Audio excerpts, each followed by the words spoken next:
اس کی زبانیں مختلف ہو سکتی ہیں، ان کا رہن سہن مختلف ہو سکتا ہے، ان کا رسم و رواج جو کپڑے مختلف ہو سکتے ہیں، لیکن وہ ایک قوم کہلاتے ہیں، ایک امت کہلاتے ہیں.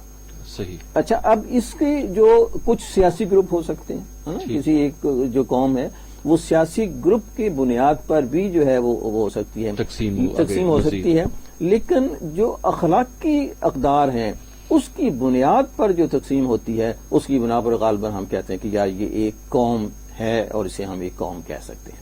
صحیح ہے، آپ نے بڑی خوبصورت بات کی، اور بلکہ علامہ اقبال کا بالکل ایک شعر اسی کی مناسبت سے میں نے یہ تحریر کر کے رکھا ہوا ہے کہ کہیں میں بھول نہ جاؤں. قوم مذہب سے ہے، مذہب جو نہیں تم بھی نہیں، جذبے باہم جو نہیں محفل انجم بھی نہیں. واہ. اور اچھا سر، یہ بتائیے گا کہ اگر ہم، جیسے آپ نے کہا کہ ایک خاص ترتیب کی ضرورت ہے ہمیں قوم کی فارمیشن کے لیے، اور آپ کیا سمجھتے ہیں کہ وہ کیا بے ترتیبیاں ہیں، وہ کیا خامیاں ہیں جو ہمیں ایک قوم بننے سے روکے ہوئے ہیں؟ اگر ہم ارینج کریں تو سب سے پہلے کیا ایسی چیز آپ کو نظر آتی ہے جو آپ چاہیں گے کہ یہ چیز پہلے درست ہو جائے؟ اس طرح کرتے ہیں، دونوں مل کر لیتے ہیں چیزوں کو. جی. مثال کے طور پر ہم ان چیزوں کو ڈھونڈ لیتے ہیں جو کہ اوور آل اسلام میں، مسلمانوں میں، اور یہاں خاص طور پر پاکستان کے لوگوں میں نہیں پائی جاتی اور ہونی چاہیے. بالکل. مثال کے طور پر اگر ہم دیکھیں تو یہ آج کل بہت کرپشن جو ہے، جی کرپشن جو ہے وہ ہمارے یہاں بھی اور ایون جو دوسرے ملک ہیں وہاں بھی. اچھا، یہ کرپشن کی کئی بنیادیں ہو سکتی ہیں، کئی چیزیں اس کو ہم کہ کرپشن جو ہے وہ مالی کرپشن بھی ہوتی ہے، اخلاقی کرپشن بھی ہوتی ہے. بالکل. اچھا، اب کل کی بات ہے کہ میں دیکھ رہا ہوں کہ اوپر نیچے دو بھائیوں کے گھر رہتے ہیں، کچھ 2-4 بھائی اوپر رہتے ہیں، 2-4 بھائی نیچے.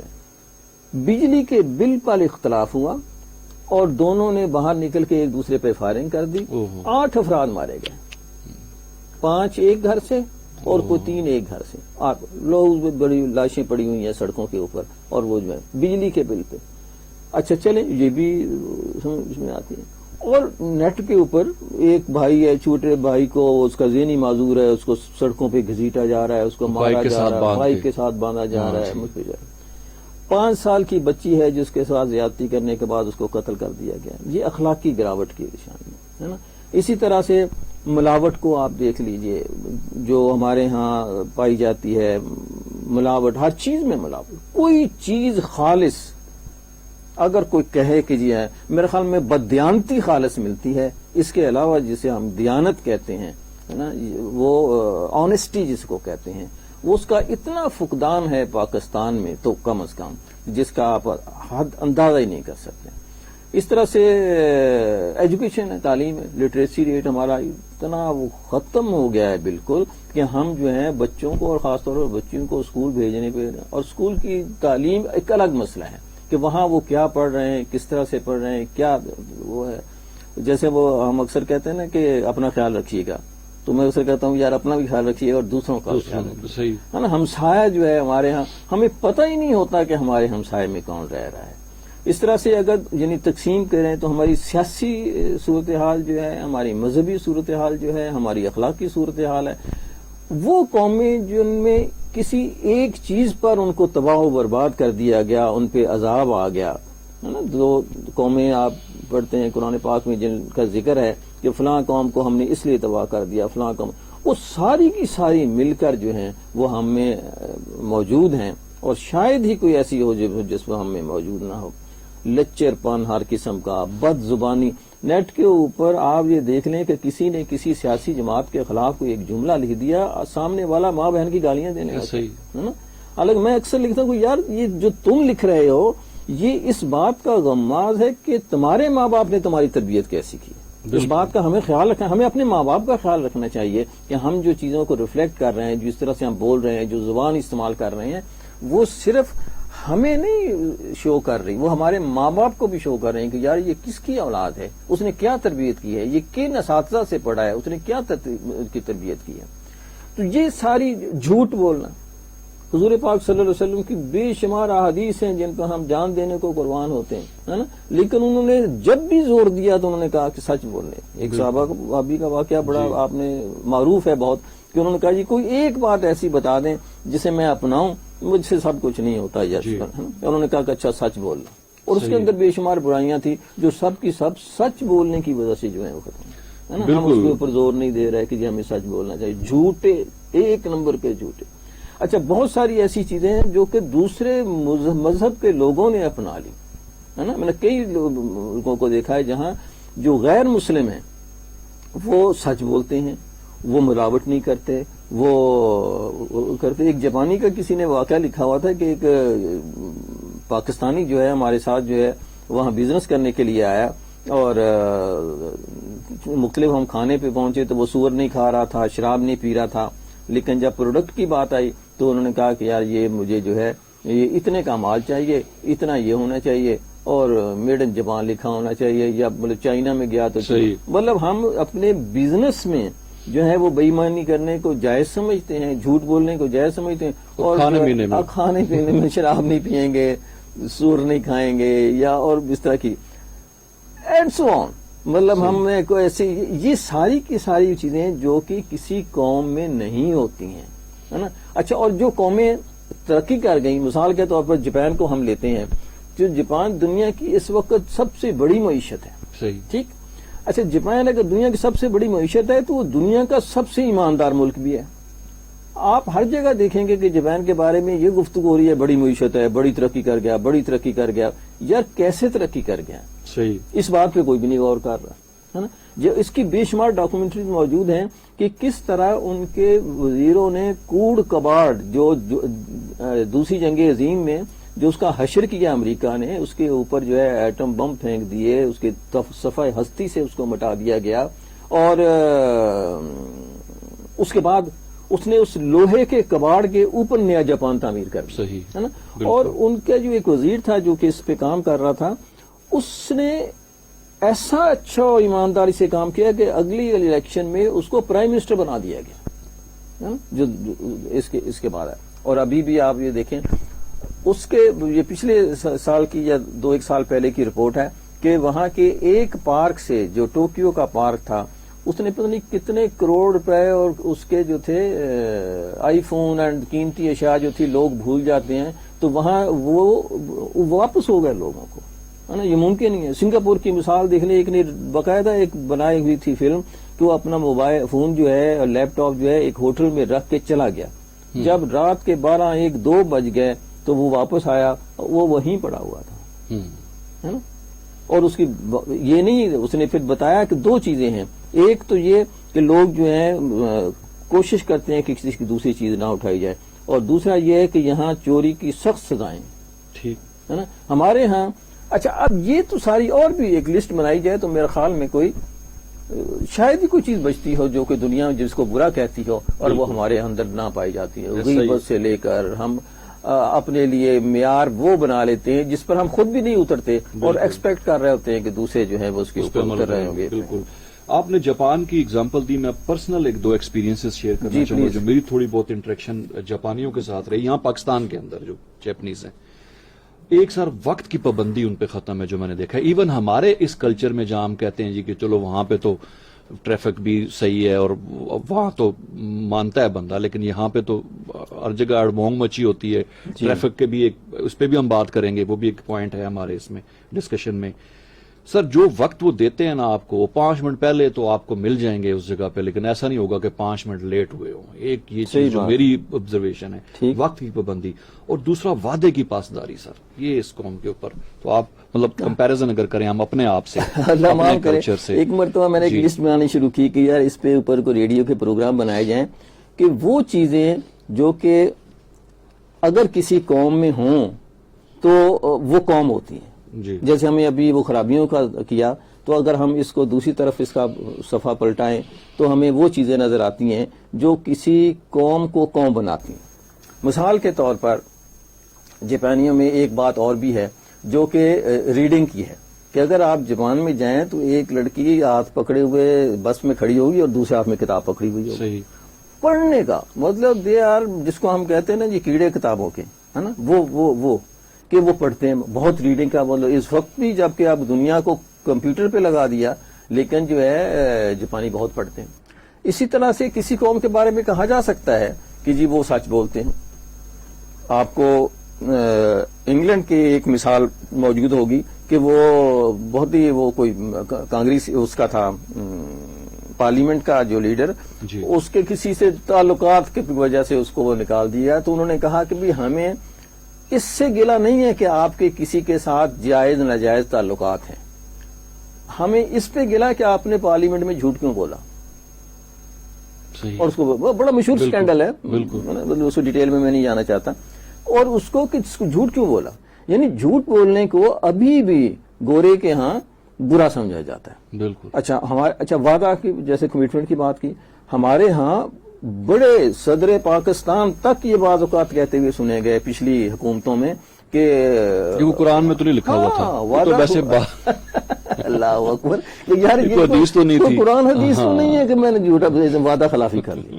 یار قرآن حدیث ہے یار وعدہ خلافی. مسلمانوں کی اگر آپ مثالوں کو لے کر ایسی شاندار ہمارے آبا کی جو مثالیں ہیں وعدے کے اوپر کہ جان چلی جائے گی، وعدے سے ادھر سے ادھر سے نہیں ہو سکتا. بالکل ایسے.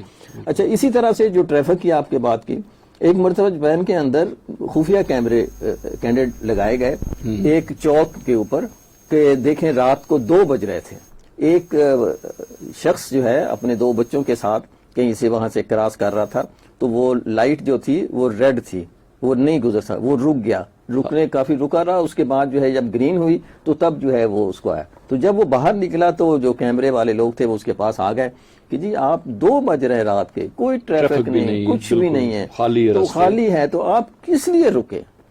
تو اس نے کہا یار اگر میں اکیلا ہوتا تو ہو سکتا ہے کہ میں آ ہی جاتا، لیکن میرے ساتھ میرے بچے تھے، مجھے ان کو تربیت دینی ہے کہ یار جو ہے ریڈ جو ہے اس کے اوپر آپ نے نہیں سڑک کراس نہیں کرنی، سڑک عبور نہیں کرنی. تو یہ قومی اس طرح سے بنتی ہیں. اور ہم وہ بیل ہوتی ہے تو کہتے ہیں بچے کو کہنا ابو گھر پہ نہیں. ہاں پہلی یہ چیز. اور وہ سامنے والا کہتا ہے کہ ابو سے کہنا کہ اپنا سر بھی ساتھ لے جایا کرے. وہ ابو کہیں سے دیوار سے جھانک بھی رہے تھے نا ابو سے کہنا کہ جب وہ اس میں بڑا ایک ایسے لطائف بھی ہیں اس میں. ایک بندہ جو ہے کسی گھر گیا یار کہ تمہارا گھوڑا مجھے چاہیے، تو وہ کہتا ہے گھوڑا تو نہیں ہے. تو اتنے میں گھوڑے کے ہنانے کی آواز اندر سے کہتے ہیں یار گھوڑا تو اندر ہے. کہتا ہے آپ گھوڑے کی زبان سمجھ گئے، میری نہیں سمجھی. تو یہ ڈفرنس ہے کلچر. صحیح بات ہے. تو یہ اچھا اب اگر ہم اس سے ایک سٹیپ جو ہے وہ آگے چلتے ہیں کہ یہ ہو کیسے سکتا ہے یا ہوتا کیا ہے. امریکہ میں ایک عرصے تک اس بات کو زیر بحث لایا جاتا رہا کہ بچوں کی تربیت جو ہے وہ کس کی ذمہ داری ہے.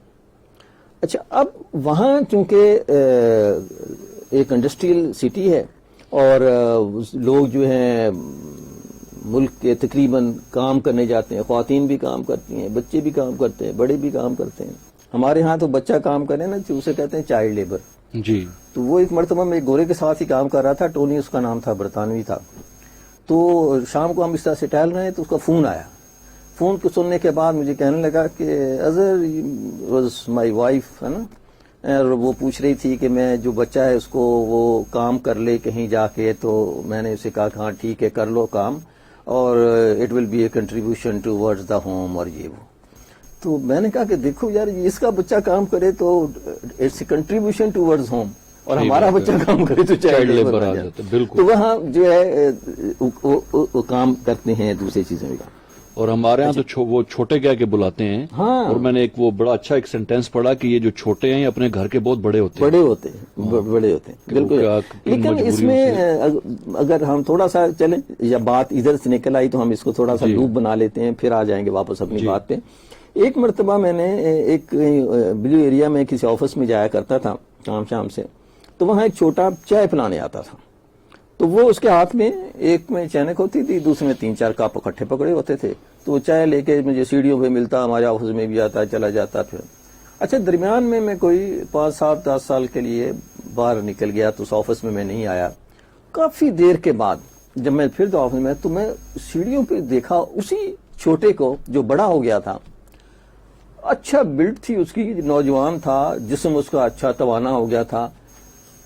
چینک اس کے ہاتھ میں وہی چھوٹی سی تھی، ہے نا، اسی طرح سے وہ کپ پکڑ لے. تو میں نے چائلڈ لیبر پہ بہت کام کیا ہے، ڈرامہ بھی ایک بنایا. جی.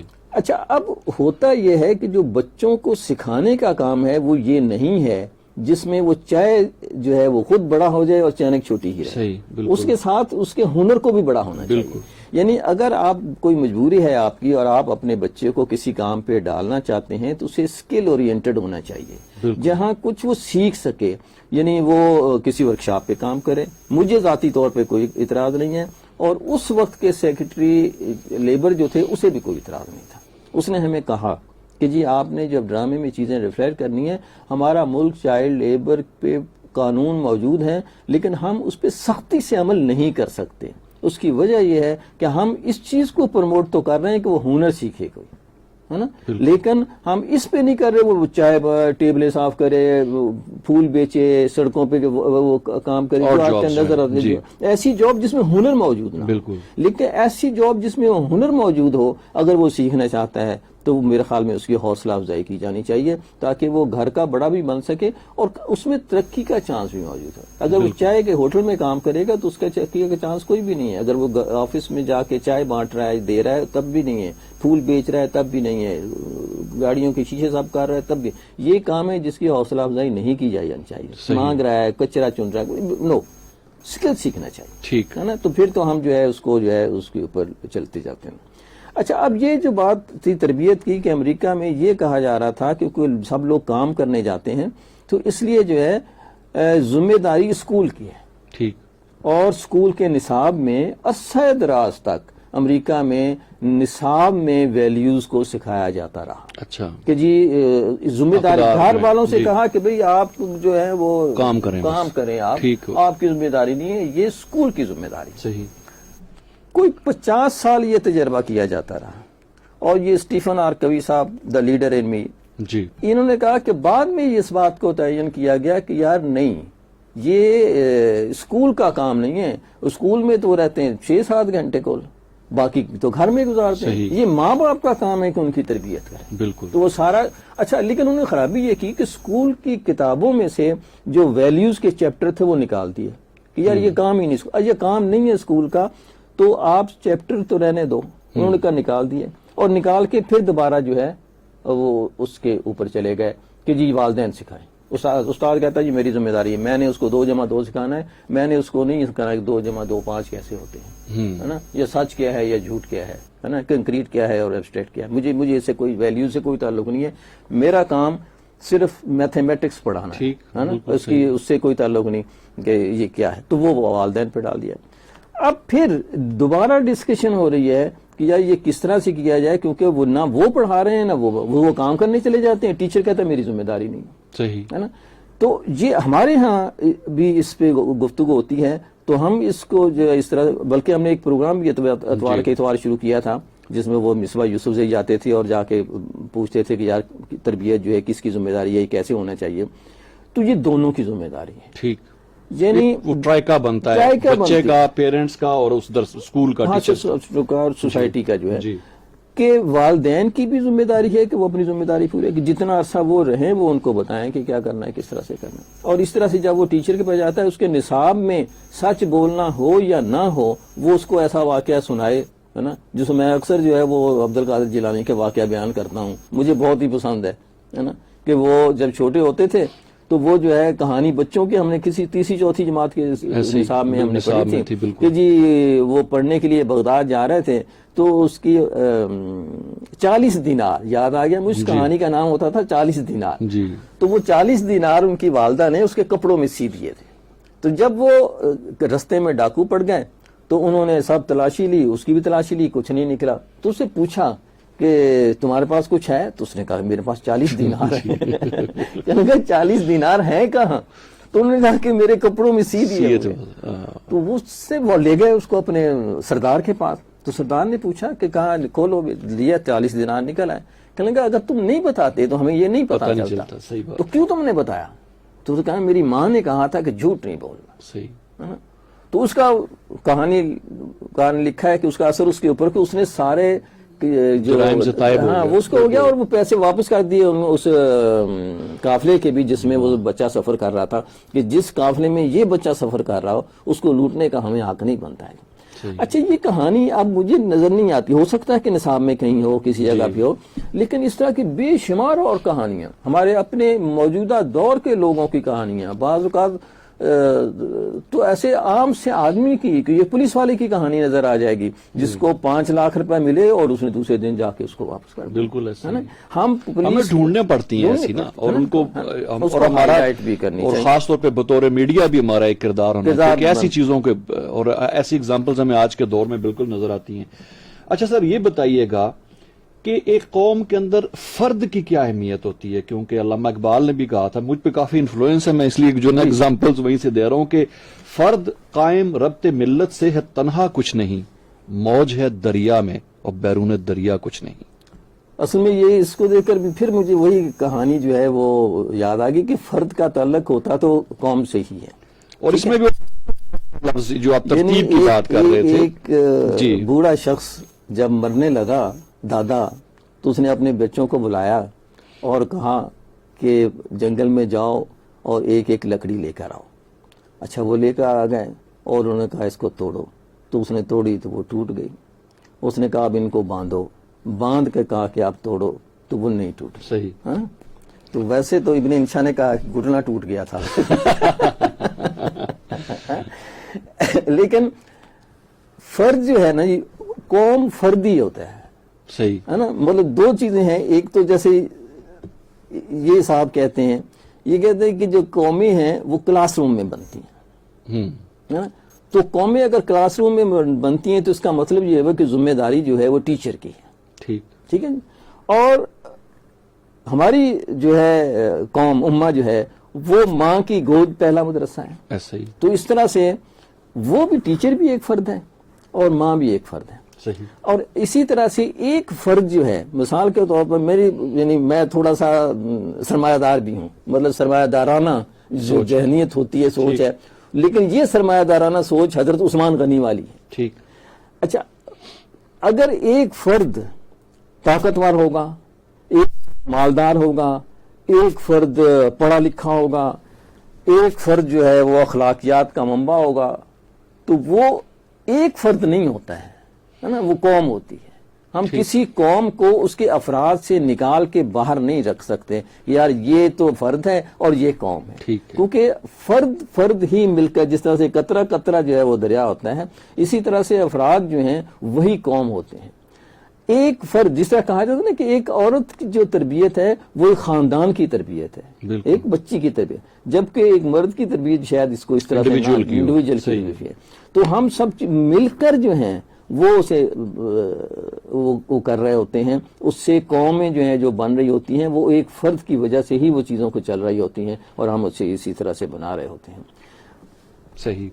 سامعین محترم، پروگرام لائیو ود اظہر نیاز آپ اس وقت سماعت فرما رہے ہیں رفا FM 102.2 پہ، اور یہ پروگرام ہائر ایجوکیشن کمیشن کے ویب ٹی وی edutv.hec.gov.pk پہ بھی براہ راست نشر کیا جا رہا ہے، اور رفا FM کا جو پیج ہے فیس بک پہ، اس پہ بھی آپ اس کو براہ راست دیکھ سکتے ہیں. ہمارے ساتھ موجود ہیں اظہر نیاز، شاعر ہیں، ادیب ہیں، نقاد ہیں، محقق ہیں، اور آج جو گفتگو اظہر صاحب کے ساتھ ہو رہی ہے وہ نیشن فارمیشن پہ ہو رہی ہے. اچھا اظہر صاحب یہ بتائیے گا کہ اگر ہم ایک ترتیب کی ہم نے شروع میں بات کی، بہت ساری خرابیاں ہیں، اگر آپ کو یہ اختیار ملے کہ آپ ایک خرابی کو ختم کر سکتے ہیں، آپ وہ پرائرٹی پہ کون سی ایسی خرابی جو سمجھتے ہیں کہ وہ ختم ہو جائے تو باقی خود بخود ٹھیک ہوتی چلے جائیں گی؟ جیسے آپ نے ایک ایگزامپل دی نبی صلی اللہ علیہ وسلم کی کہ وہ ایک صحابی آئے اور انہوں نے کہا میرے اندر بہت سارے مسائل ہیں لیکن کوئی ایک ہی میں چھوڑ سکتا ہوں، تو نبی صلی اللہ علیہ وسلم نے کہا کہ جھوٹ نہیں بولنا. وہ ایک پرٹیکولر ایک ایگزامپل تھی. آج کے دور میں ہمارے موجودہ معاشرے کے اندر آپ کیا سمجھتے ہیں کوئی ایک چیز جس پہ ہمیں اللہ مجھے معاف کرے کہ مجھ میں اتنی جرت کہاں کہ حضور نے کہا ہو کہ سچ بولنا، ہاں کہ اس کے مقابلے میں کوئی اور بات کی جا سکے. سچ بولنا ہی اصل میں یہ ہے کہ آدمی اگر اس کے اوپر حکومتوں کی سطح پر اور عام آدمی کی سطح پر جو ہے نا اس کو کیا جائے. ایک مرتبہ ایک ایکسرسائز میں نے کی بچوں کے ساتھ. بچے تھے 7-8 سال کے بچے ہوں گے یا 7-8ویں جماعت کے بچے، 7ویں 8ویں جماعت کے بچے. اچھا ان سب کو میں نے کہا کہ آپ اپنے کاغذ پہ کوئی ایک ایک خرابی لکھیں جو اس ملک میں پائی جاتی ہو. ٹھیک. انہوں نے سب نے کر کے لکھ لیں. پھر میں نے ان سے کہا کہ ایک ایک کر کے آپ بتائیں کہ جی آپ نے کیا لکھا ہے, آپ نے کیا لکھا ہے, آپ نے کیا لکھا ہے. تو انہوں نے کوئی 40-50 افراد تھے, تو 20-25 چیزیں جو کہ ہم نے جیسے کی ان میں انہوں نے بتایا کہ جی ہمارے ہاں تعلیم کی کمی ہے, ہمارے ہاں کرپشن موجود ہے, ملاوٹ ہوتی ہے, جھوٹ لوگ بولتے ہیں, بزدل ہیں, یہ اینڈ سو آن, سب نے ایک ایک, چھوٹے بچے. اب میں نے ان سے کہا کہ اگر آپ یہ چاہتے ہیں, مثال کے طور پر رزق حلال جو ہے وہ ایک بہت بڑی خوبی ہے. ٹھیک. اچھا میرے اپنے نزدیک, اللہ مجھے معاف کرے, کہ اگر ہم اپنے بچوں کو رزق حلال کھلا رہے ہوں تو شاید یہ ساری خرابیاں دور ہو جائیں, ہے نا. تو میں نے ان سے ایک سے کہا کہ آپ نے یہ لکھا ہے کہ رزق حلال, اگر آپ یہ چاہتے ہوں کہ آپ کا بچہ جو ہے وہ جھوٹ نہ بولے, ہے نا, تو پہلے تو بڑا شرمایا بچہ کہ اب میرے بچے کی بات ہو رہی ہے. تو میں نے کہا کل بھائی آپ بڑے ہوں گے, آپ کی شادی ہوگی, آپ کے بچے ہوں گے, ہے نا, تو کیا آپ چاہیں گے کہ آپ کا بچہ حرام کھائے, صحیح, رشوت لے کر آئے اور کرپشن کرے, دوسروں پہ ظلم کرے, جھوٹ بولے؟ تو کہتا نہیں میں بالکل بھی نہیں چاہوں گا. تو میں نے کہا تو پھر آپ کیا کریں گے اس کو روکنے کے لیے؟ تو اس بچے نے کہا کہ میں نہیں کروں گا, کہ میں اپنے بچے کے سامنے مثال بنوں گا کہ میں گھر میں رزق حلال لے کے آتا ہوں, صحیح, میں کرپشن نہیں کرتا, میں جھوٹ نہیں بولتا. تو کہتا میرا خیال ہے کہ میرے بچے بھی نہیں کریں گے. اس بڑی بات ہے. صحیح. یہ وہ پہلا سٹیپ ہے جس میں جس طرح کی میں پلاننگ کی بات کرتا رہتا ہوں کہ جی میں 50 سال کی پلاننگ کرنی چاہیے یا کچھ اور پلاننگ کرنی چاہیے. یہ اس پہ بات کریں گے ابھی جی اس کے بعد کہ یہ اسٹیفن آرکوے صاحب جو ہیں یہ کیا کہتے ہیں. ٹھیک. اچھا اگر ہم یہ طے کر لیں آج سے, میں نے ان 40 بچوں سے کہا کہ یار آپ لوگ میرے ساتھ یہ وعدہ کرتے ہو کہ جب آپ کسی روزگار پہ پہنچیں گے تو آپ اپنے گھر میں رزق حلال لے کر آئیں گے. تو انہوں نے کہا جی ٹھیک ہے, اور جھوٹ نہیں بولیں گے. میں 2 چیزیں صرف, باقی سب میں نے کہا یہ تو یہ ہے کہ جھوٹ نہیں بولیں گے. ویسے تو جھوٹ بولنے ہی میں دوسری بات بھی شامل ہے. تو میں نے چونکہ بچے تھے میں نے کہا ذرا سا اس کو وہ الگ سے کر لیتے ہیں کہ آپ اپنے گھر میں رزق. تو سب نے ہاتھ اٹھا کر مجھ سے وعدہ کیا کہ جی ہم انشاءاللہ جب رزق کمانے پہ آئیں گے. اچھا یہ ایک ٹیچر کی ذمہ داری ہے نا کہ ہم اپنے بچوں سے اس طرح کی بات کریں کہ وہ ان سے کوئی ایسا جو ان کو یاد رہے. میں اپنے ایون جو MA کے اسٹوڈنٹ ہوتے ہیں یہاں ان سے بھی میں کہتا ہوں کہ یار پڑھنا پڑھانا تو الگ سی بات ہے, آپ ساری عمر پڑھتے رہیں گے, مختلف ٹیچر آئیں گے, مختلف پڑھاتے رہیں گے. میری خواہش صرف اتنی سی ہے کہ زندگی کے کسی حصے میں مڑ کر آپ دیکھیں تو کہیں کہ یار ہمارا ایک ٹیچر تھا, پاگل تھا, اس نے ہمیں یہ جملہ کہا تھا. صحیح. اور وہ جملہ جو ہے ہماری زندگی کا حاصل ہے. اس نے کہا تھا بیٹا رزق حلال کھانا ہے نا, اور میری کوشش ہوتی ہے کہ میں اپنے گھر میں رزق حلال لے کے جاؤں. اگر ہم اس بات کو ایک ٹیچر طے کر لیں کہ اپنی کلاس میں 3 ماہ کا 4 ماہ کا ایک سیمسٹر ہے, 1 کریڈٹ ہے, 6 ہیں, جتنے بھی ہیں, اس میں ان میں ایک بات پیدا کرنے کی کوشش اس کی کامیاب ہو جائے کہ جب وہ کمانا شروع کریں گے تو وہ رزق حلال. میں کہتا ہوں کہ یہ بہت ساری خرابیاں ہمارے خون کے اندر ایک تبدیلی آ گئی ہے جس کو میں کہتا ہوں کہ وہ رزق حلال نہ ہونے کی وجہ سے ہے. مثال کے طور پر اب صبح میں آ رہا تھا تو ایک بزرگ آدمی ماشاءاللہ گاڑی چلاتے ہوئے آ رہے اور وہ غلط سے, مطلب یہ ٹریفک جانے کی ہے, وہ اسی سڑک پہ آ رہا تھا. تو وہ سعید جو میرا ڈرائیور ہے اس نے اس کو کہا کہ بابا جی خیال کرو کچھ, تو وہ آگے سے بدتمیزی, تو میں کیا مڑا جو اچھا اب یہ جو ہے نا ایک تو ہے غلطی, اس غلطی پہ جو اڑنا ہے وہ رزق حلال کی کمی کی وجہ سے ہوتا ہے. اچھا اگر آدمی کا رزق ہے تو وہ غلطی سب سے مجھ سے بھی ہوتی ہے. ٹھیک, بالکل. آپ اپنی غلطی پہ سڑک خراب کر رہے ہیں، سڑک پہ غلط جا رہے ہیں، دوسرے کے ساتھ آپ کا ایکسیڈنٹ ہو جا، اس کے اوپر آپ جو ہیں بضد ہو جاتے ہیں، اور پھر آگے سے تم میں کیا ہے؟ خدا مجھے معاف کرے، رزق حلال کھانے والا بچہ، بڑا بوڑھا ہے نا، جس نے وہ یہ کبھی نہیں کرے گا، وہ کہے گا معافی چاہتا ہوں، مجھے مجھے ایمرجنسی تھی، مجھے میں معافی چاہتا ہوں، ہے نا۔ ٹھیک۔ اور ہوتا بھی ہے ایک مرتبہ ایک گاڑی کے جو ہی غلط آیا ہمارے سامنے، اس نے ہارن بجایا ڈرائیور نے، اس نے آگے سے یوں ہاتھ جوڑے، پتہ نہیں سو گیا تھا یہ کیا ہو گیا تھا، لیکن یہ ہے کہ وہ مجھے میں بھی ہنس پڑا ہے نا، وہ بات رفع دفع ہو گئی ہے نا۔ تو یہ چیز صبر و تحمل، ٹالرنس، یہ چیزیں جو ہیں ہمیں رزق حلال ہی سے آتی ہیں۔ جب آپ نے رزق حلال نہیں کھایا ہوتا تو آپ کے اندر جین میں کوئی خرابی ہو جاتی ہے کہ آپ کے خون میں کچھ غلط ہو جاتا ہے، جس کی وجہ سے آپ نہ صرف صحیح کو صحیح نہیں سمجھ رہے ہوتے بلکہ غلط کو بھی صحیح سمجھ رہے ہوتے ہیں اور اس پہ اڑکڑ بھی رہے ہوتے ہیں۔ بالکل، اور اس قدر تاکید کی گئی ہے بعض احادیث مبارکہ میں، اللہ تعالیٰ کمی بیشی معاف فرمائے، کہ جس کے شکم میں وہ حرام کا لقمہ ہے تو جب تک وہ اس کے شکم میں رہے گا تو اس کی عبادت قبول نہیں ہوتی۔ اس میں آپ نمازیں بھی پڑھیں، اب اس اگر اب حرام کھایا ہوا ہے تو وہ نمازیں بھی آپ کی قبول نہیں آتی، اثر تو کرتی ہیں نا جی۔ صحیح۔ اچھا، یہ میں نے اگر آپ اجازت دیں تو میں تھوڑی سی بات اس کتاب کے حوالے سے کرنا چاہتا ہوں۔ جی جی۔ اچھا، یہ کتاب جو ہے دا لیڈر ان می، یہ اسٹیفن آر کوے کی کتاب ہے جی۔ اردو میں بچوں میں لیڈرشپ کی 7 عادات، یہ اس کا نام ہے۔ ٹھیک۔ اردو میں چھپی ہوئی ہے، نصرت جاوید صاحبہ نے، جو انگریزی پڑھنا چاہتے ہوں، دا لیڈر ان می، اردو پڑھنا چاہتے ہوں، بچوں میں لیڈرشپ کی 7 عادات، دارالشعور والوں نے اس کو چھاپا ہے۔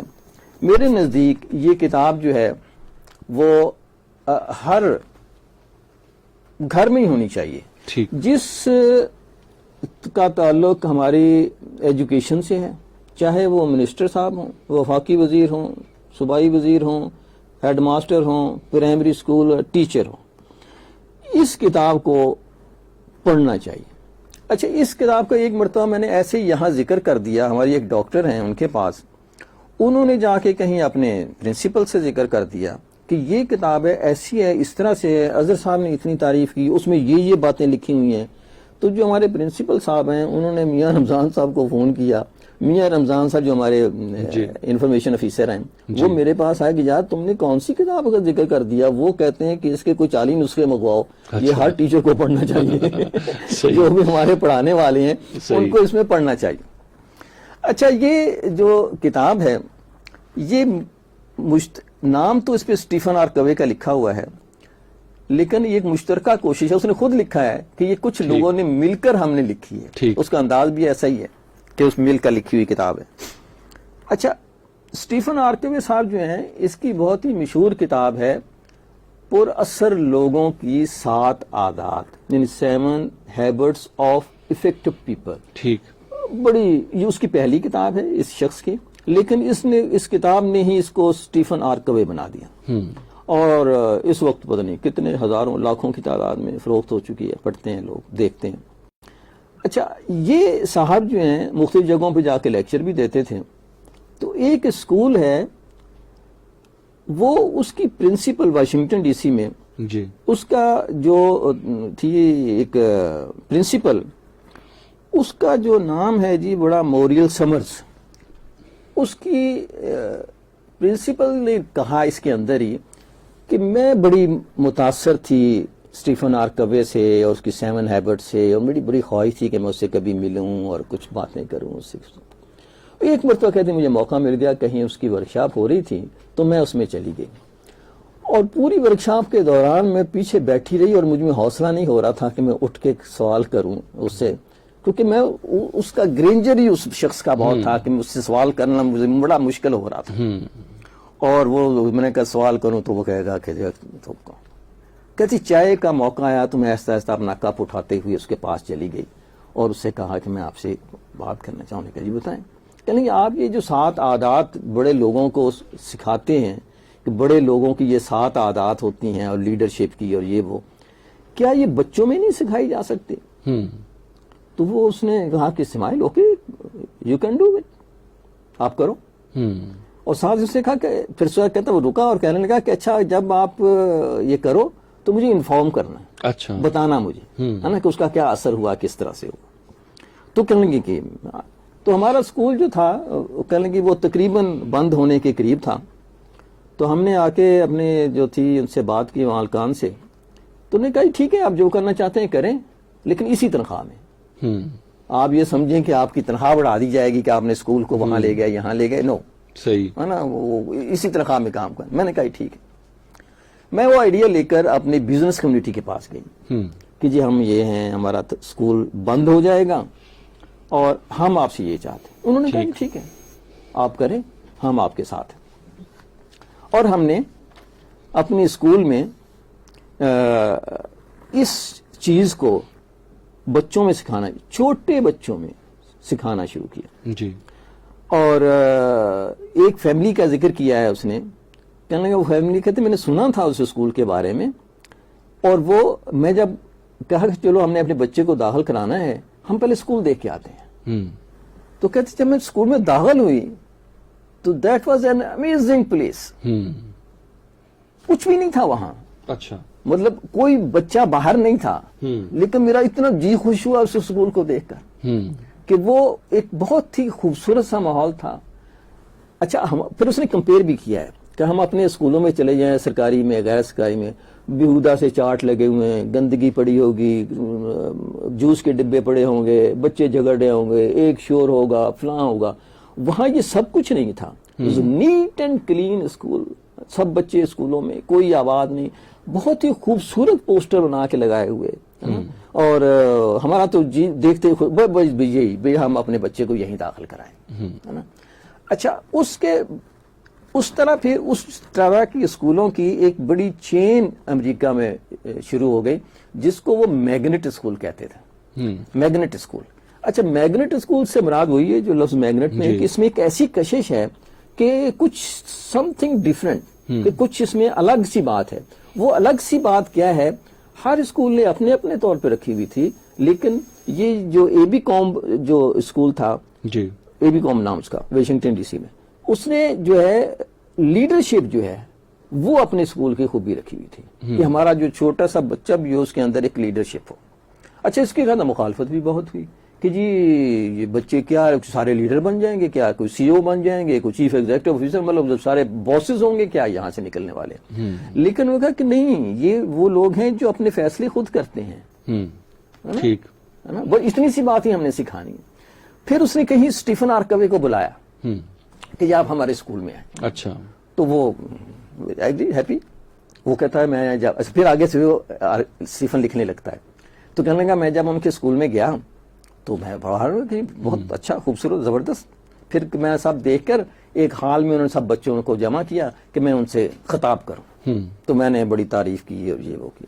اتنے میں ایک پیچھے سے چھوٹے سے بچے نے ہاتھ ہلایا, تو وہ اس نے اپنا تعارف کرایا, تو تیسری جماعت کا پڑھنے والا بچہ. اچھا. تو اس نے کہا کہ سر آپ نے ہمارے اسکول کی اور ہماری تعریف تو بہت کی, لیکن آپ نے ہمیں یہ نہیں بتایا کہ ہم اپنے اسکول کو اور امپروو کیسے کر سکتے ہیں. اچھا, ماشاءاللہ. تو اسٹیفن آرکوے جو ہے کہنے لگا کہ یہ چیز تھی جو میں ان بچوں میں چاہتا ہوں. صحیح, کہ آج یہ اپنے اسکول کو اپنا سمجھ رہا ہے اور اس کی بہتری کے لیے پریشان ہے. بالکل. اچھا یہی چیزیں اونرشپ, کنسپٹ آف اونرشپ جو ہے نا, یہ اس میں جو ہے, اور پھر یہ کہ اس کو امپروو, اس کو اچھا کرنے کی خواہش اس کے اندر موجود ہے. یہ چیز ہمارے ہاں. اچھا پھر اس نے ایک ملک کی مثال بھی دی ہے. اس نے کہا کہ وہاں یہ دوسری جنگ عظیم کے بعد اس کے حالات جو تھے بہت ہی خراب ہو گئے اور برے حالات تھے. تو وہاں کی جو وزیر تعلیم تھیں اس نے سوچا کہ کیا کیا جائے کہ جلدی سے ہم بہتر کیسے ہو جائیں. تو انہوں نے دس میگنٹ اسکول, اسی قوم کا جو اے بی کام اسکول کا جو کریکولم تھا یا طریقہ کار تھا, اس کو اٹھایا. لیکن اس نے صرف یہ کیا کہ کہتی ٹائم نہیں ہے ہمارے پاس, تو ہم اس کو پہلی جماعت سے نہیں شروع کریں گے, ہم اسے کالج لیول سے شروع کریں گے. ٹھیک. اور کالج لیول سے شروع کر کے ود ان اے 5 year وہ اس نے اپنی قوم کو جو ہے وہ قوم بنا دیا, کراؤڈ سے وہ کر دیا. صحیح ہے نا.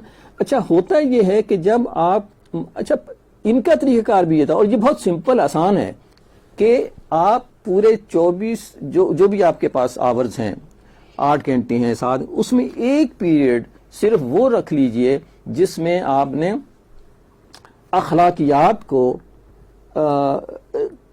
دوبارہ تجدید نو کرنی ہے, اس کو ڈھونڈنا ہے, بالکل ہے نا, مطلب اس کی تلاش کرنی ہے ہم نے, ہے نا. اور اس میں جو ہے وہ لیڈرشپ جو کہہ لیں آپ اس کو, یا کوئی اور چیزیں کہہ لیں, جس سے ہم نے اس کے اندر ایک کانفیڈنس پیدا کرنا. میں ایک سرکاری کالج میں بھی پڑھانے جاتا ہوں, بچیاں, اور ان میں سب سے زیادہ لیک جس چیز کا ہوتا ہے وہ کانفیڈنس کا ہوتا ہے نا. سرکاری اسکول کی بچوں کا بھی یہی حال ہوگا, کیونکہ میں گرلز کالج میں جاتا ہوں, تو وہاں جو ہے وہ اٹھ کے کھڑے ہو کے بات نہیں کر سکتی. اچھا ان کا ویژن جو ہے بہت ہی, میں نے ایک مرتبہ میں نے پوچھا ان سے کہ آپ کے خیال میں یہ جو کیمرہ ہوتا ہے, یہ قیمتی سے قیمتی کیمرہ ویڈیو کا کیا قیمت ہوگی اس کی؟ تو تقریباً خاموش تھی. ایک لڑکی نے بڑا حوصلہ کرتے کہیں گے تقریباً ₹1,00,000 تو ہوگا, ہے نا. اچھا اب اس کے مجھے افسوس بھی ہوا اور عجیب سا مجھے لگا کہ اس بچی کا اور اس طرح کے, یعنی سب سے بڑی اماؤنٹ جو ہے ہمارے ہاں وہ ₹1,00,000 ہے نا. تو تب میں نے کہا کہ نہیں بیٹا, ایک نہیں 1 کروڑ روپیہ بھی ہو سکتا ہے, یہ تو کم والا ₹1,00,000 تو میں نے کہا. اور وہ میڈیا پڑھ رہی تھی, میڈیا پڑھ رہی تھی, ٹیلی ویژن میڈیا کے لیے کیمرہ جو میرے خیال میں, ہاں وہ ہر بچہ لیے پہلا ٹول ہے, ₹1,00,000 والا تو ہر بچہ لیے پھر رہا ہے.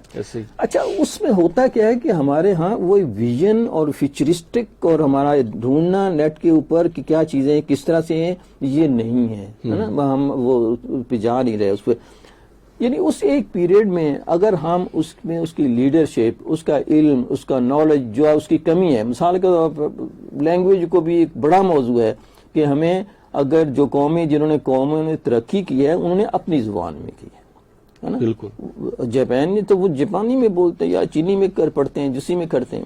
ہماری ساری عمر جو ہے وہ انگریزی لکھنے پڑھنے سیکھنے میں چلی جاتی ہے. پھر بھی اس کے بعد جو ہے ہمارا جو لہجہ وہ انگریزوں والا نہیں ہو سکتا, ہمارا دوسری چیزیں نہیں ہو سکتی, ہمارا لکھن پڑھت اس میں نہیں ہو سکتا.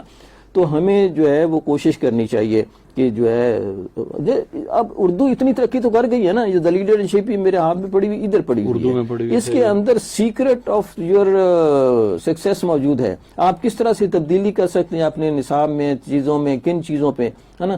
7 چیزیں ہیں صرف اس کے اندر. اگر ہم وہ 7 چیزیں اپنے بچوں کے اندر پیدا کرنے میں کامیاب ہو جائیں, ایک پیریڈ میں کی جا سکتی ہیں. میں آپ کو وہ ملک کی مثال دے رہا ہوں جس نے یہ کر ڈالا, اور لیکن یہ ہے کہ اگر ہم وہ کر لیں تو میرے خیال میں جو ہے وہ چیزیں جو ہیں وہ لایا جا سکتا ہے.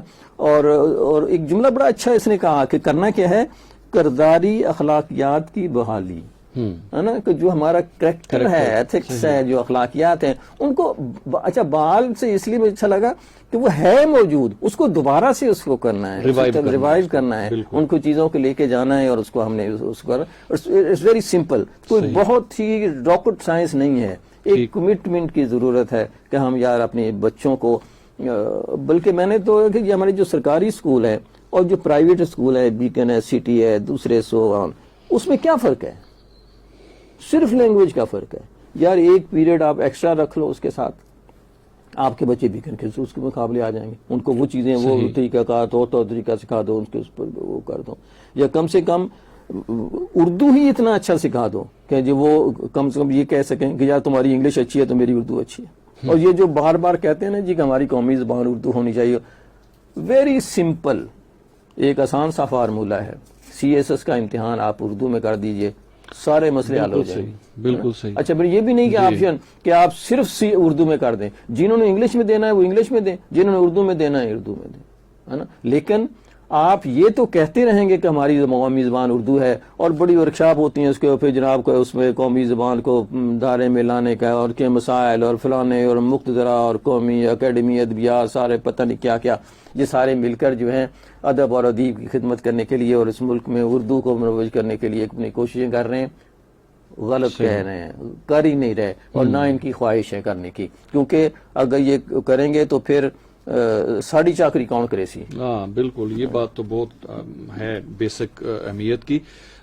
ہمارے فیس بک پہ بہت سارے جو ناظرین ہیں انہوں نے پروگرام کو پسند کیا ہے. سعدیہ افضل ہیں، عبد القدوس خان ہیں، ذاکر علی عباسی ہیں، اس طرح ملک اسد نوید ہیں، اور سید محمد ریاض، جہاں-زیب سید اور بے شمار لوگ. بہت بہت شکریہ کہ آپ نے اس پروگرام کو پسند کیا.